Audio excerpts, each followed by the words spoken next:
Shalom! Estamos iniciando Conectados com a Bíblia, estudo bíblico online. Seja muito bem-vinda a mais um estudo online. Hoje estamos na aula número 6, Profeta Daniel.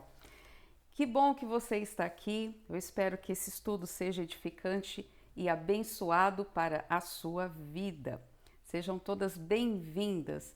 E é um privilégio poder, nos próximos minutos, apresentar a vocês a palavra viva do Senhor Jesus Cristo e também as suas aplicações para o nosso dia a dia.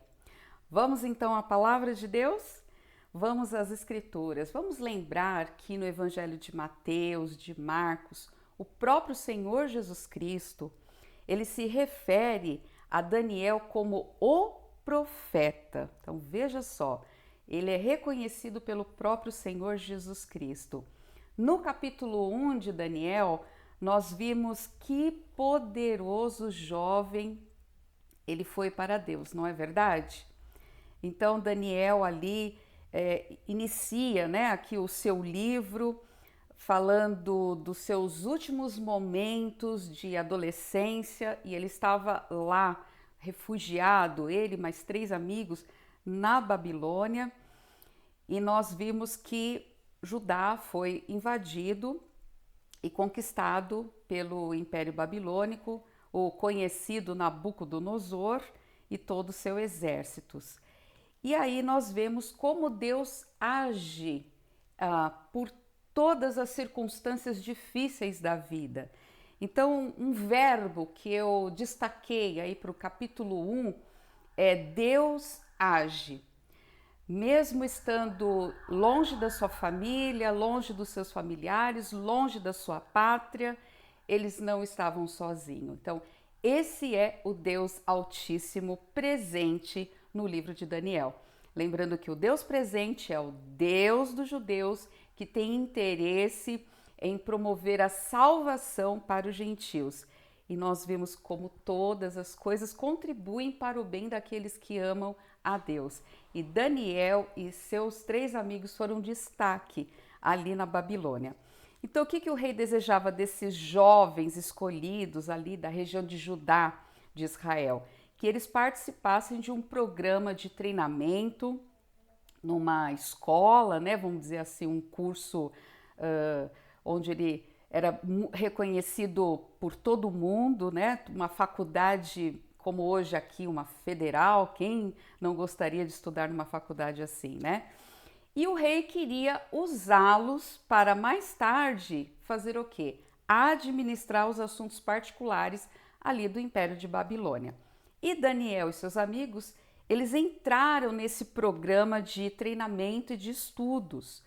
E quando chegamos no capítulo 2, o verbo aqui que eu quero destacar é Deus fala. Olha, ele estava numa situação assim de morte. Urgentemente precisavam chegar a Deus através de oração e pedir a orientação de Deus. Então nós vemos que do capítulo 1 até o capítulo 2, até onde nós estudamos, esses jovens judeus crentes no Senhor, vamos dizer, um remanescente que estava ali na Babilônia, eram jovens fiéis a Deus, que não se contaminaram com todo aquele paganismo que existia lá na Babilônia. Mas Nabucodonosor, aqui no capítulo 2, nós vemos a partir do versículo 1 que ele teve sonho. E vamos lembrar, Daniel ficou no capítulo 1 por 3 anos recebendo um treinamento dos melhores estudos ali na Babilônia. Então ele deveria estar chegando agora aqui, já passou 3 anos, entrando para o capítulo 2, provavelmente entre 19 e 20 anos. Era mais ou menos essa idade, Quase terminando aí o seu ensino superior, vamos chamar assim. E aí, esses jovens lá, Nabucodonosor, um homem que não tinha medo de muitas dinastias, mas nós vemos no verso 1 do capítulo 1 que ele estava com medo. Então era um homem que não tinha medo de nada, que mandava as pessoas, olha, não gostei de você, vai morrer, né? Um tirano, vamos dizer assim. Mas ele tinha medo de uma coisa, ele tinha medo do seu sonho, e isso perturbava.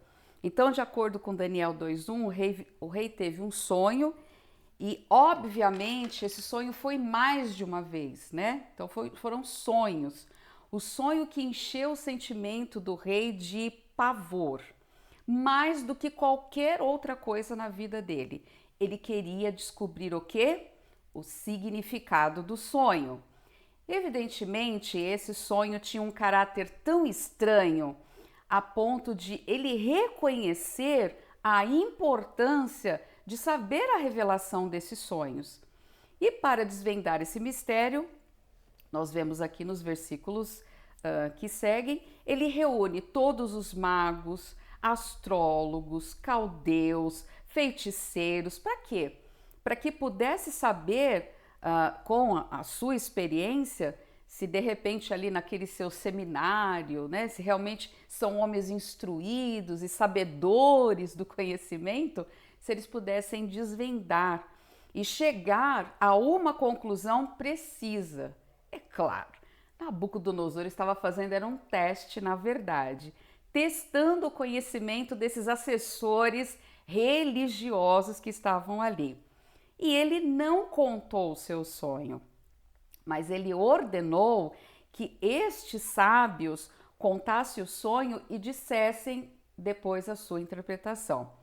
Se eles tivessem a habilidade de contar o sonho sem que o próprio Nabucodonosor contasse os detalhes, aí sim, então o rei saberia que a soma total da sabedoria daqueles sábios poderia ter a habilidade para dar a interpretação sem mentir ou enganar ao próprio rei. Mas é claro, eles ficaram confusos porque eles descobriram que o rei desejava algo impossível. Sim, impossível. Se você não me conta um segredo, eu não posso adivinhar. Ué, mas eles aqui não são adivinhos, encantadores e feiticeiros, como diz? Cadê as suas habilidades? E eles confessam que isso não está entre os homens, mas que isso vem de algo que não vive entre nós, de algo sobrenatural. Então eles reconheceram que não tinham capacidade para fazer tal coisa. E aí nós vimos no capítulo 2 que a fúria de Nabucodonosor foi tremenda pela inabilidade de todo o conjunto daqueles sábios e o que ele havia mandado, eles não puderam resolver. Então, por isso que veio aquele decreto de morte, que foi proclamado a todos os sábios, conforme o versículo 13. O rei estava mergulhado em sua perplexidade e muitos sábios em pânico ali naquele palácio real. Mas de repente entra em cena Daniel, porque eles foram chamados para entrar nesta lista.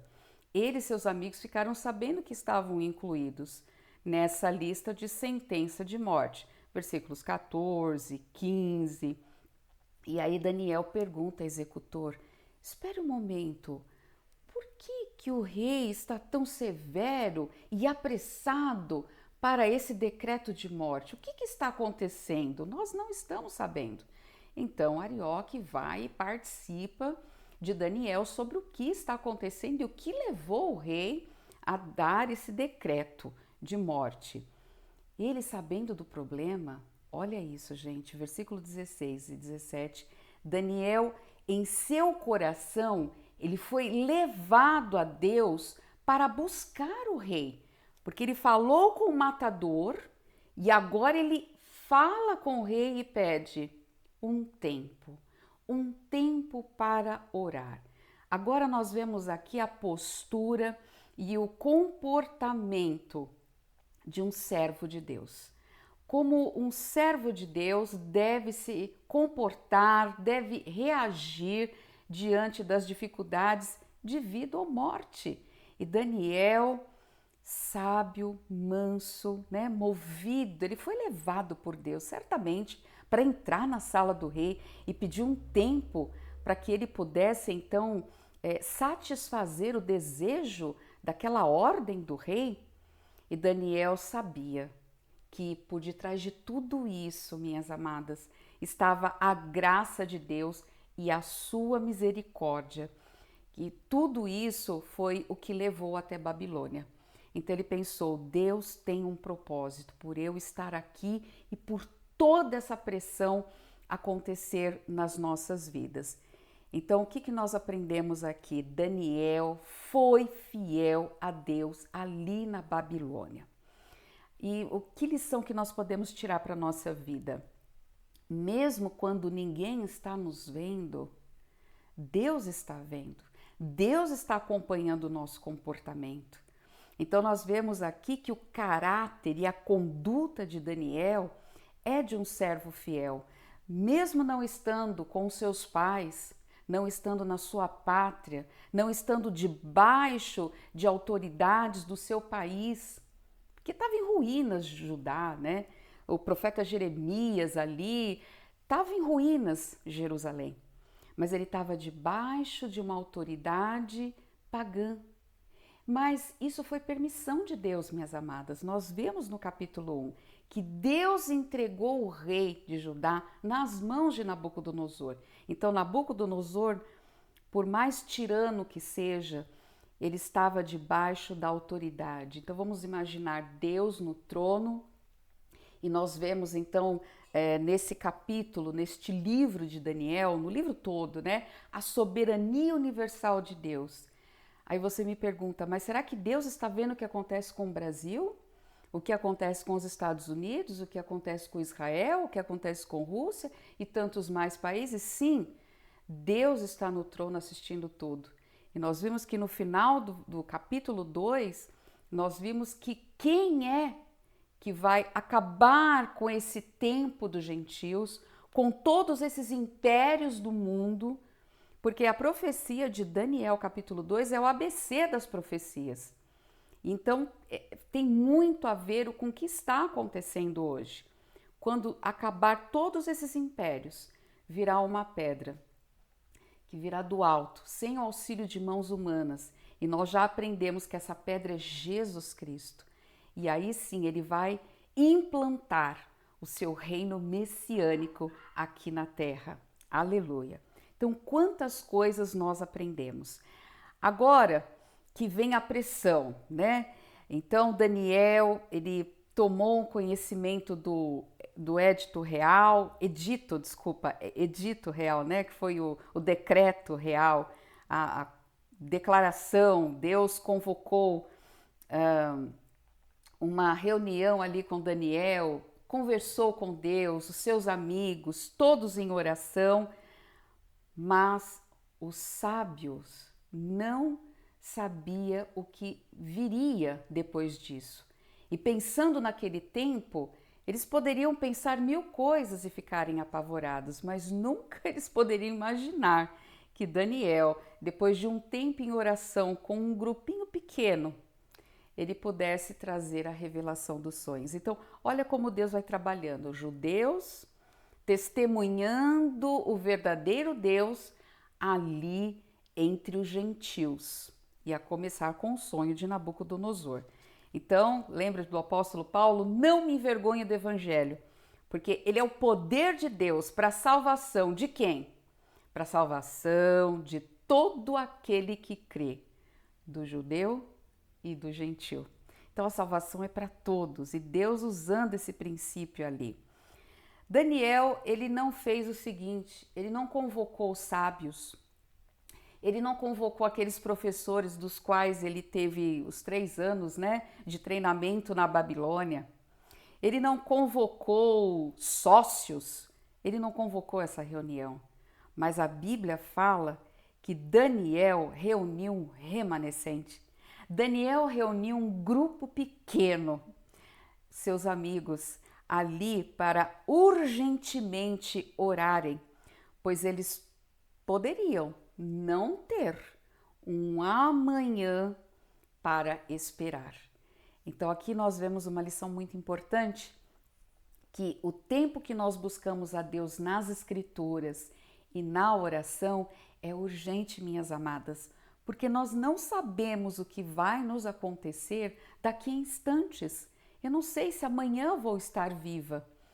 Nós devemos viver o agora e o agora intensamente, com gratidão à salvação que recebemos do nosso Senhor Jesus Cristo, porque a nossa vida é um milagre.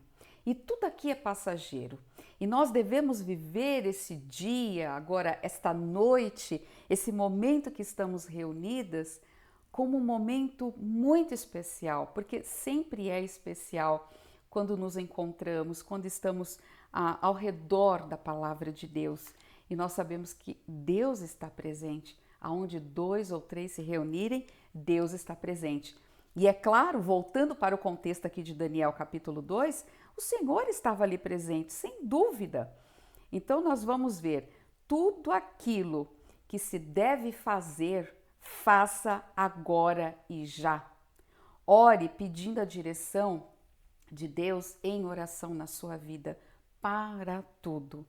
Então nós vemos aqui que era uma urgência no contexto aqui de Daniel e seus amigos, uma urgência mortal ao adentrarem, ao se apresentarem diante da presença do Deus Altíssimo. Enquanto Nabucodonosor, você vê nos versos acima, ele convoca sábios da Babilônia para resolver os problemas, os conflitos internos que eles estavam vivendo, Daniel convoca quem? Os seus amigos crentes no Deus vivo e invocam o nome sobre todos os nomes. E eles oram apresentando então esse problema de vida ou morte. Então, nas mãos do Deus Altíssimo é que nós devemos entregar, levar todos os nossos problemas, porque Deus é o único que pode resolver os nossos problemas. Então eles não foram buscar conhecimento, sabedoria, busca em auxílios de livros, tem tantos livros hoje também de autoajuda, eles não fizeram nada disso. Eles foram buscar a presença de Deus, eles foram na fonte, que é o nosso Deus. Que lição para nós! Nós devemos buscar primeiramente a Deus. Buscai, pois, em primeiro lugar o reino de Deus e a sua justiça, e todas as outras coisas vos serão acrescentadas. Então, não demore, entre na presença de Deus, que tudo pode resolver. Apresente-se a Ele em oração. Daniel e seus amigos eram homens da terra, mas ele tinha um toque nos céus, porque eles tinham uma vida íntima com Deus. Eles tinham intimidade com as Escrituras, eles conheciam a Deus, não era só de ouvir falar, eles tinham um relacionamento, assim como nós. Então, quando Daniel e seus amigos estavam aqui na terra, eles estavam tocando o céu e eles eram capazes de trazer as coisas do céu sobre a terra. E foi isso que aconteceu. Por isso que eu usei o verbo Deus fala. Deus responde quando nós chamamos Ele em oração. Então, minhas amadas, isso é poder espiritual. Nós não temos a noção do poder da oração. Isso é o poder espiritual puro. É você falar com Deus, é você sentir que Ele está te ouvindo, que Ele te ama e que Ele se importa com você. E cada vez que nós lemos a palavra de Deus, nós descobrimos o quanto somos amadas pelo Senhor, a ponto de nos perdoar, né? Deus prova o seu amor para conosco pelo fato de ter Cristo morrido por nós, sendo nós ainda pecadores. Que prova é essa? Então, só mais algumas observações. O decreto do rei sobre os sábios, lá no seu próprio reino, deixou todos em pânico, mas somente o Deus soberano, Deus dos céus, é que sabia o que fazer. E hoje, em nossos dias, acontece a mesma coisa. Há muitas coisas que nos deixam perplexas, neste mundo em que vivemos. E os sábios dos nossos tempos têm a tendência de levantar a mão para os céus em pânico. Todo mundo pede socorro. Mas nós vemos que esse mundo ele vive em uma pressão, de pressão em pressão, é um prazo final de prazo final, e os sábios começam a entrar em pânico, todo mundo fica aflito, perturbado, e aí eles começam a promover incontáveis reuniões, assessores, vamos nos achegar, vamos ver se a gente chega a alguma resposta, alguma conclusão, e eles não têm resposta nenhuma, porque eles mesmos vêm debaixo de um decreto de morte. A palavra de Deus diz: o salário do pecado é a morte, mas a vida eterna, o dom de Deus, o dom, o presente de Deus, porque já foi pago lá na cruz, o dom de Deus é a vida eterna em Cristo Jesus, o nosso Senhor. Então, se você é uma conhecedora da palavra de Deus, é filha de Deus, é nascida do alto, não existe o decreto de morte para você. E Daniel sabia disso. Ele falou: não há sentença de morte para nós, porque nós estamos debaixo da soberania, do governo de Deus. Sim, trabalhamos para Nabucodonosor, respeitamos o seu governo, oramos por ele. Olha o exemplo, vamos orar pelos nossos governantes também e não falar mal. Era o que o profeta Jeremias estava falando para o povo lá, que não foi levado, né? Nem todos foram levados refugiados lá para a Babilônia. Mas ele falava para o povo: vocês têm que se submeter. É Deus quem está pedindo isso. É a permissão do Deus vivo que ele esteja lá. Ah, mas Nabucodonosor é Nabucodonosor.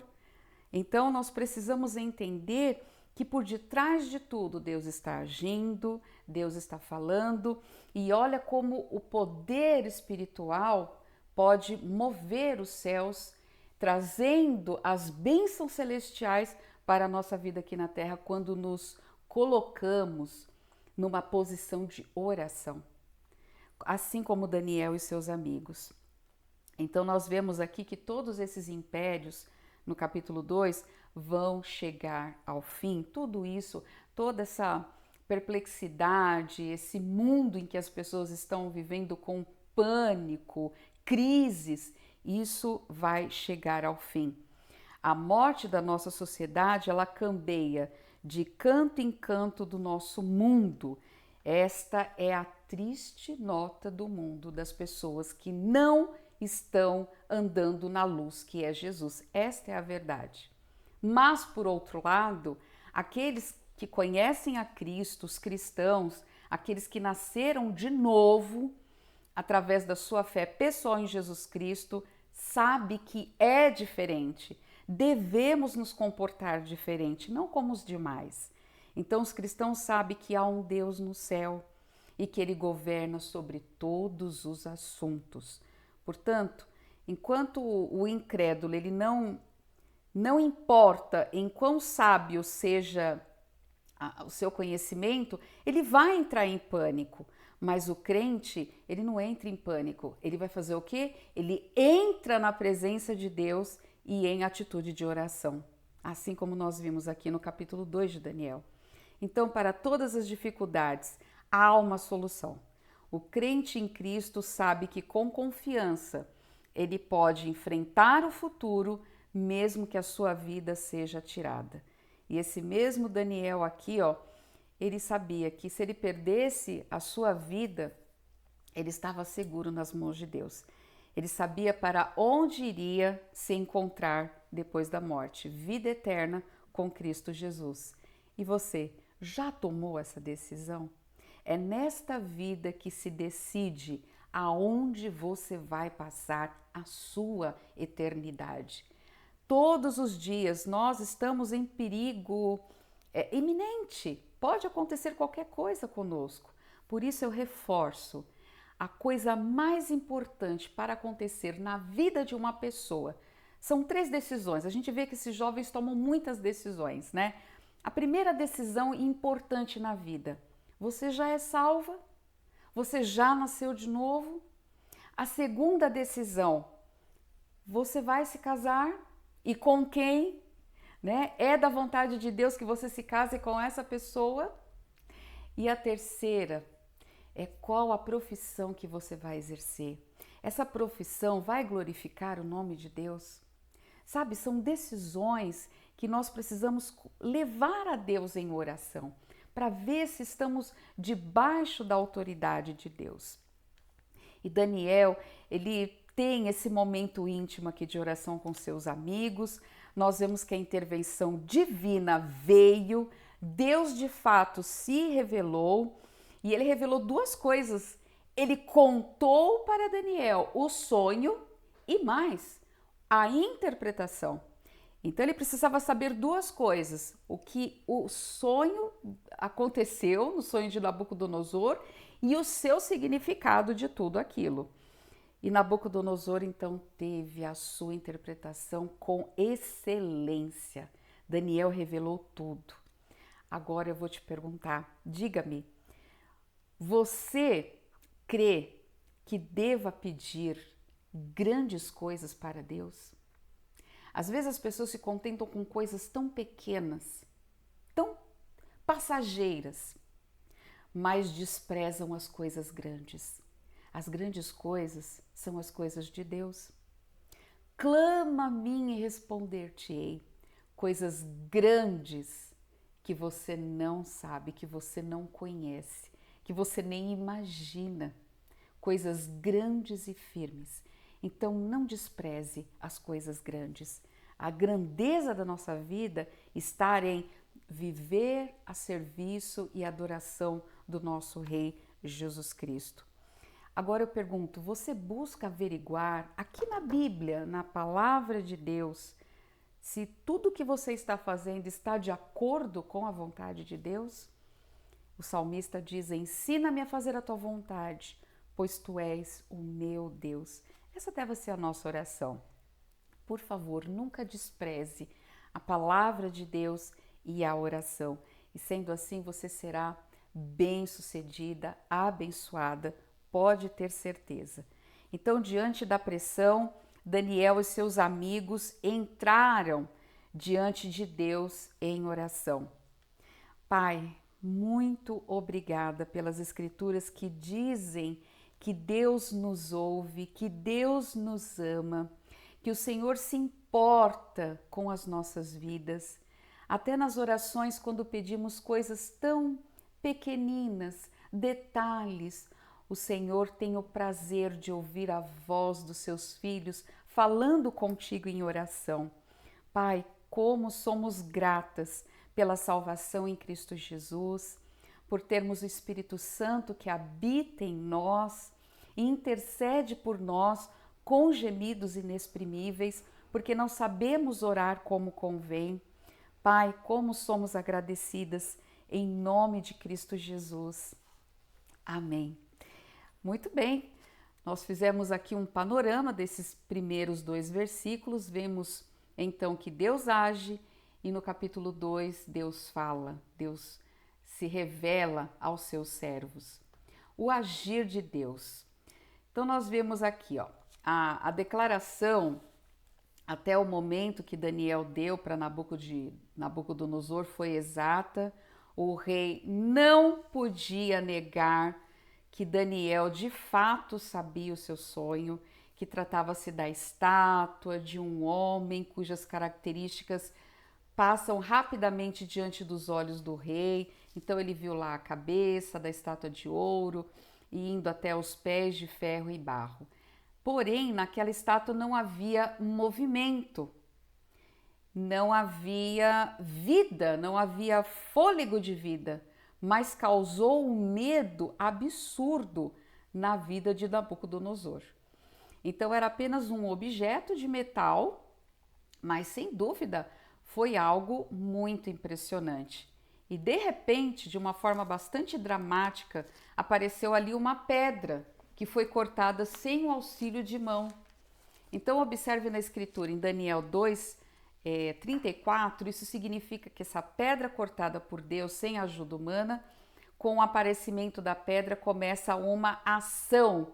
Quem lembra aqui dessa expressão Dabar Jeová, que no hebraico significa a palavra mais ação, ou seja, a palavra de Deus que está em constante movimento. Tudo que Deus fala está em movimento. A palavra de Deus não volta vazia. Tudo está em movimento. Quando abrimos a palavra de Deus, o Espírito Santo está te pegando pela mão e está te ensinando coisas, está falando ao seu coração. Então nós somos eterna aprendiz, né? Eternas alunas da palavra de Deus. O Espírito Santo é o nosso mestre. Ele é o próprio autor da Bíblia que está ao nosso lado, nos ensinando e nos guiando na verdade. Então, aquela pedra em movimento é a palavra de Deus dizendo: eu estou agindo. Agindo Deus, quem impedirá? Ninguém. Reino do mundo nenhum pode impedir o que Deus já tem planejado. A pedra se move em direção à estátua, atinge diretamente os pés de ferro, de barro, com uma força que toda a estátua vai se partir em pedaços, os metais reduzidos a pó, e não se encontrou mais vestígios deles ali na terra. E o clímax do sonho mostra a pedra que havia destruído a estátua. Ela cresce em proporções enormes até que ela se torna uma grande montanha que encheu, ocupou toda a terra. Daniel 2, verso 35. E tudo isso tem um significado profético. Portanto, continue escutando. Olha, não há inconsistência, não há superficialidade em toda a descrição aqui do livro de Daniel. Olha, Deus permitiu que ele contasse para o rei Nabucodonosor, que ele revelasse, e foi isso que ele levou, e foi isso exatamente o que o rei Nabucodonosor tinha visto, porque Deus deu o sonho para Nabucodonosor, e Deus deu a Daniel a capacidade da visão e da interpretação. Então foi revelado por Deus e por isso era genuíno e autêntico, não tinha engano nenhum ali. E o ponto principal dos versículos 37 ao 45, nós vemos os detalhes do sonho. Daniel começa a falar respeitosamente ao rei, sabendo que naquela época ele era o maior monarca da terra. Daniel o chamou de rei de reis, no versículo 37. E ele chamando o rei de reis, isso não quer dizer que ele deixou de respeitar o rei dos reis e senhor dos senhores. É o rei que está acima de todos, né? Então Daniel disse diretamente que o seu sucesso como rei se devia a quem? Ao Deus dos céus, ao Deus de Israel, o único e verdadeiro Deus, a quem Daniel chama de Deus do céu aqui no capítulo, né? Então o que ele estava dizendo, o rei, era que sua capacidade de ser um imperador, de governar, de resolver os conflitos e os problemas com sucesso, não procedia do próprio Nabucodonosor ou dos deuses, vários deuses que tinha ali na Babilônia, mas que tudo isso vinha da fonte do Deus eterno. Então o ponto principal no sonho foi o fato que a estátua representava uma sucessão de reinos. Vai acabar o seu, depois vem mais dois, e depois vem um terceiro, e vem um quarto, e durante todos esses reinos, quando vier a pedra e atingir pelo pé, esmiuçar essa estátua, aí sim vai ter um reino semi-eterno, né? Ele nunca vai ser destruído e ninguém que possa suceder, porque vai ser o reino do Messias, o próprio Senhor Jesus Cristo aqui na terra. E isso a gente pode observar nos versículos 37, 39, 40 e 44 do versículo 2. O segundo ponto principal do sonho era a soberania absoluta de Deus sobre todos esses reinos.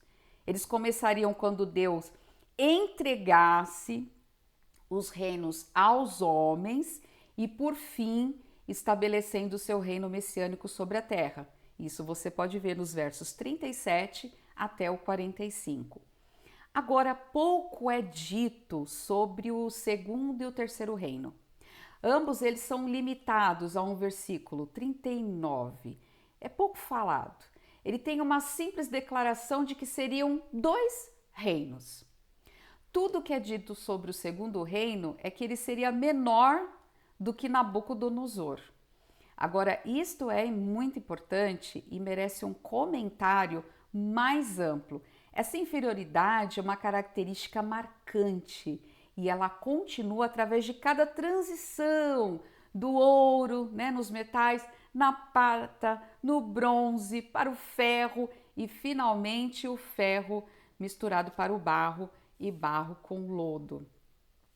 Aí Daniel fala: a quem o Deus do céu tem dado o reino, o poder, a força e a glória. Verso 37. E depois de ti, Nabucodonosor, se levantará um outro reino inferior ao teu, e um terceiro reino de bronze. Verso 39. E o quarto reino será forte como ferro. Versículo 40. Mas nos dias desses reis, o Deus do céu levantará um reino que não será jamais destruído. Versículo 44. O rei Nabucodonosor era o primeiro, então, da série desses reinos representados naquela estátua. Daniel 2,39. Tu és a cabeça de ouro. Então, a cabeça de ouro incluía o Império Babilônico, que é Nabucodonosor. Isto é evidente na profecia, sabe de quem? Agora eu quero convidar esta noite, aqui no Conectados, o profeta Isaías, por favor. Vamos abrir lá no profeta Isaías, capítulo 14, no verso 4, onde Isaías escreveu, movido pelo Espírito Santo de Deus. Então, proferirás este provérbio contra o rei da Babilônia e dirás: como já cessou o opressor, como já cessou a cidade dourada. Lembrando que a cabeça é ouro, então aqui vai cessar. Então os profetas já vão mostrando o que vai acontecer. O segundo reino, Medo-Persa, são 2, representa um único reino. Então o rei da Pérsia, que é representado ali nos braços, a prata, ele representa os medos e persas, conforme Daniel, no capítulo 5, mais lá para frente, no versículo 28. Ele governou pela lei de quem? Dos medos e dos persas. E isso nós podemos conferir no capítulo 6, versículo 8, versículo 12 e versículo 15. Já o terceiro império é identificado como a Grécia. Isso nós vamos ver em Daniel capítulo 8, nós vamos estudar mais para frente, versículo 21, e Daniel capítulo 11, versículo 2. Então a sua inferioridade é observada na divisão do poder da Grécia e a Macedônia. E o metal é o bronze, o quarto império. O Império Grego-Macedônico foi governado por Alexandre o Grande após a sua morte, e daí vêm os seus 4 sucessores. Da cabeça aos pés, a estátua vai diminuindo de valor e peso. Quando a gente fala em peso, se refere ao peso específico dos metais. A estátua não podia durar para sempre. E por quê? Porque estava sobre uma base fraca, insegura. Ela sofreria a deterioração em um sentido moral e ético. Lembra da casa que aqueles homens, um construiu na rocha e outro na areia? Não durou muito, veio a tempestade, a chuva. Aquele que construiu na rocha edificou uma casa firme, porque ela tinha sustentação. Agora, aquele que edificou na areia desabou tudo. Então, porque nós vemos aqui que nenhum poder gentil poderia ser suficiente, forte, para controlar a população cada vez mais rebelde. Então, nós começamos com a cabeça. Era forte, havia depois uma divisão definida de poder embaixo, nos braços, depois as 2 pernas, e finalmente os pés. Então a gente vai vendo como vai dividindo. Esse quarto reino, ele não foi identificado por Daniel, se você notar aqui. A característica distinta do quarto império é a força. Então Daniel viu esse quarto império forte, forte como ferro. Era uma força destrutiva que esmiuça e quebra tudo. Isso está no versículo 40. O Império Romano, ele sucedeu o grego, quando nós vemos a história.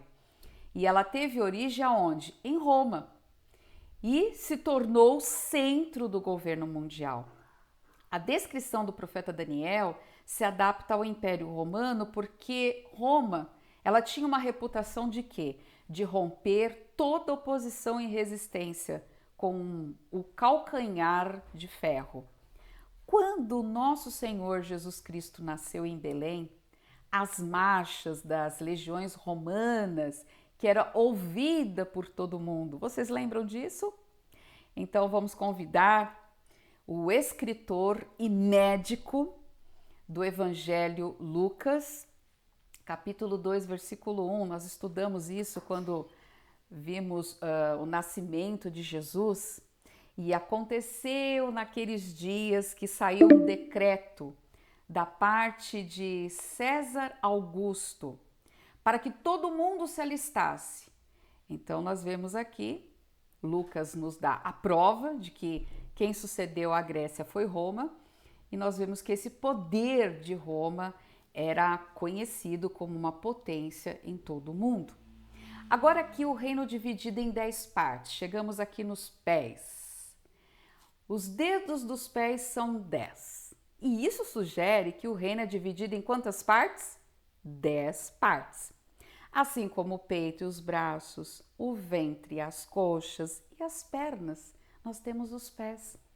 Embora a ideia seja de um único reino, há um sentido de divisão na união. A quarta parte da estátua corresponde exatamente à quarta besta em Daniel, capítulo 7, versículo 7. E isso corresponde aos 10 chifres do último livro da Bíblia, Apocalipse, capítulo 17, versículo 2, que descreve: e os 10 chifres que viste são 10 reis, que ainda não receberam reino, mas receberão poder como reis por 1 hora, juntamente com a besta. Isso está em Apocalipse 17, 12.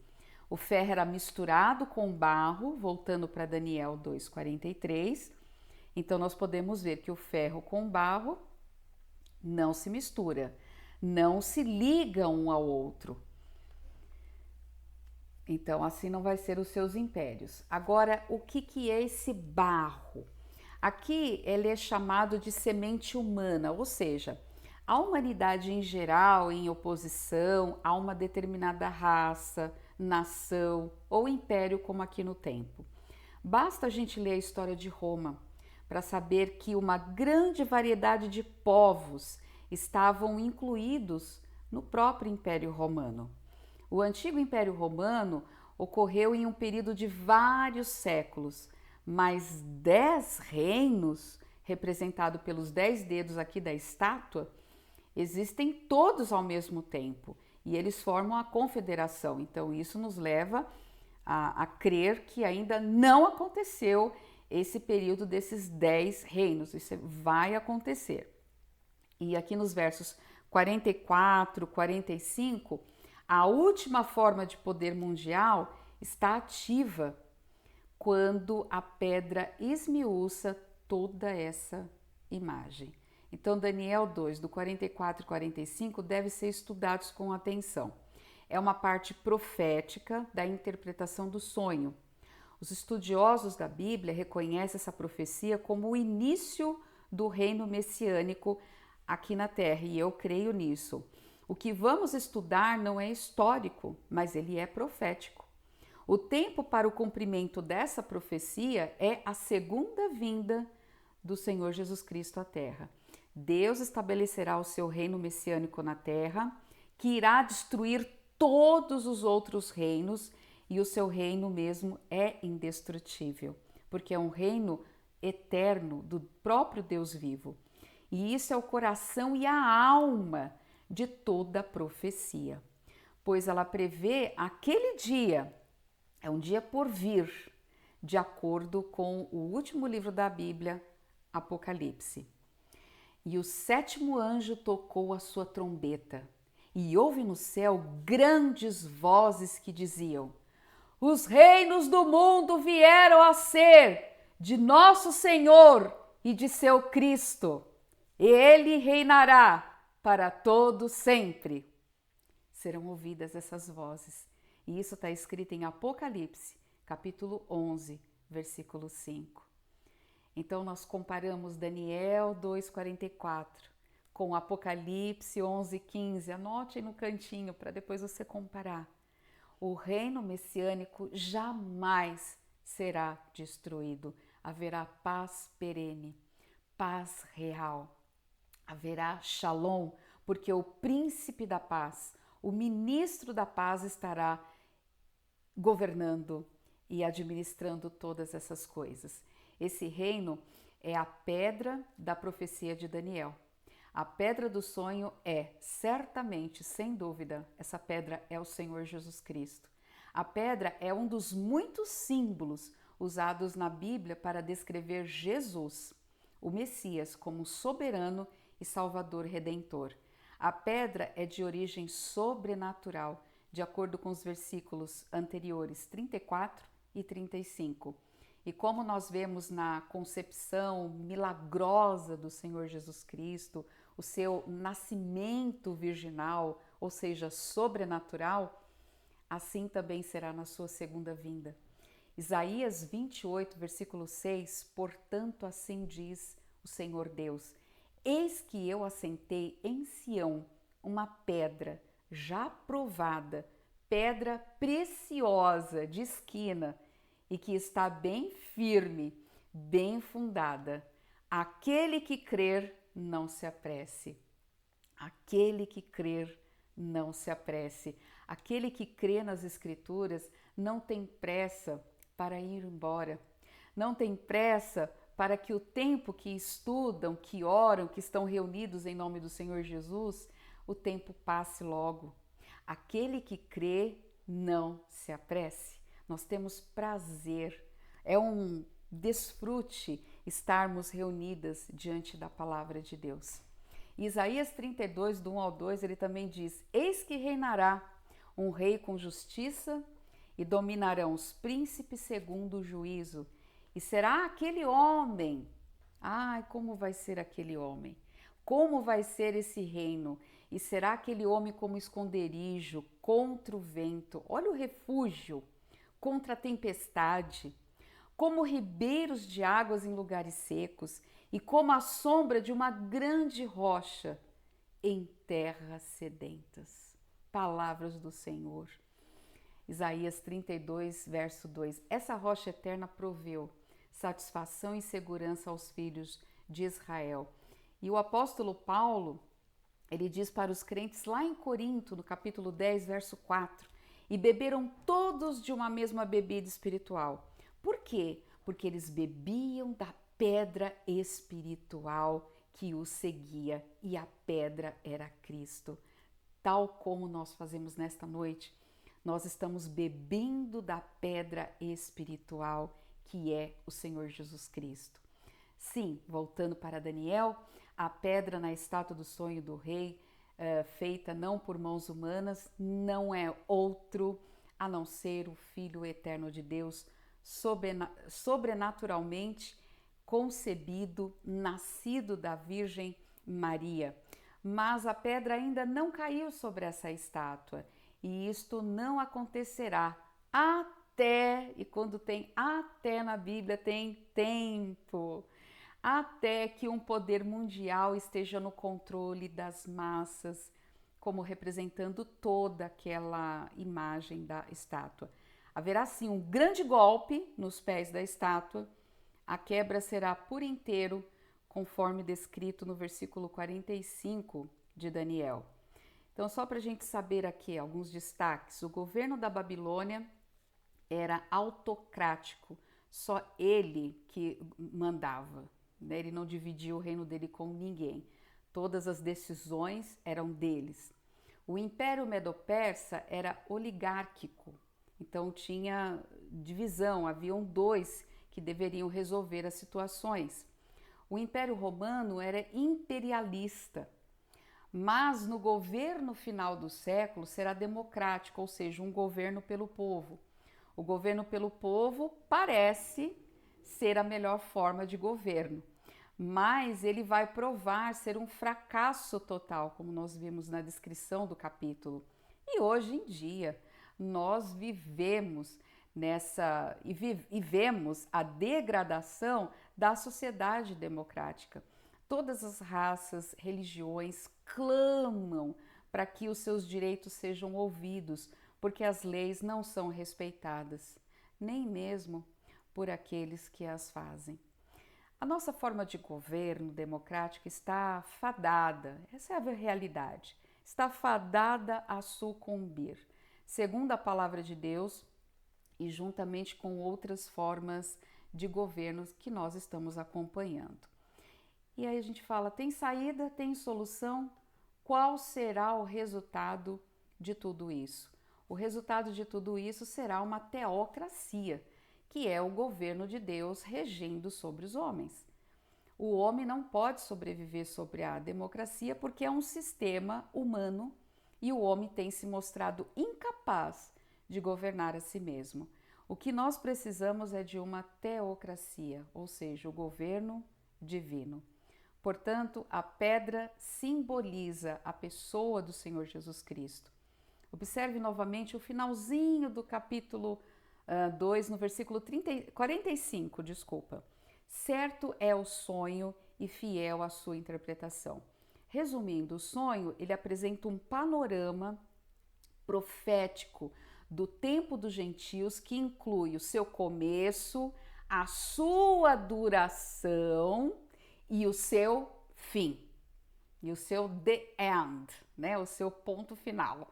E é sem dúvida um dos períodos mais importantes das escrituras proféticas, como eu já me referi. É como o ABC das profecias, né? Das profecias. É o capítulo 2 de Daniel. Então Deus lida com todos os gentios através da sucessão dos 4 grandes potenciais mundial, começando com o cativeiro babilônico, quando Jerusalém foi derrotada pelo primeiro poder gentílico, que nós vemos aqui, que é Nabucodonosor.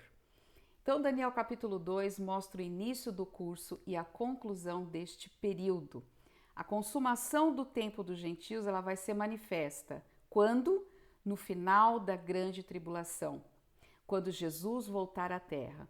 Essa é uma profecia maravilhosa e deve ser examinada seriamente por aqueles que estudam a palavra de Deus, que precisam conhecer os planos para o futuro. O momento final do poder gentílico, no momento da volta de Jesus, é a consequência de um surgimento final do Império Romano. Então, as cinzas, brasas incandescentes daquele quarto império surgiu gradualmente um sistema romano que tem influenciado todo o mundo no aspecto religioso, intelectual e político. Nós lembramos que teve início lá na Babilônia, no primeiro livro da Bíblia, Gênesis 10, 10, e vemos a grande Babilônia, a mãe das meretrizes, no último capítulo, no último livro, desculpa, da Bíblia, que é Apocalipse 17, verso 5. Há algumas mudanças dramáticas se aproximando do mundo, nós sabemos. A vinda de nosso Senhor Jesus Cristo é certa e está próxima. Acontecerá o fim do poder mundial dos gentios, e antes que outro governante controle toda a terra, o próprio Senhor Jesus Cristo irá fazer isto.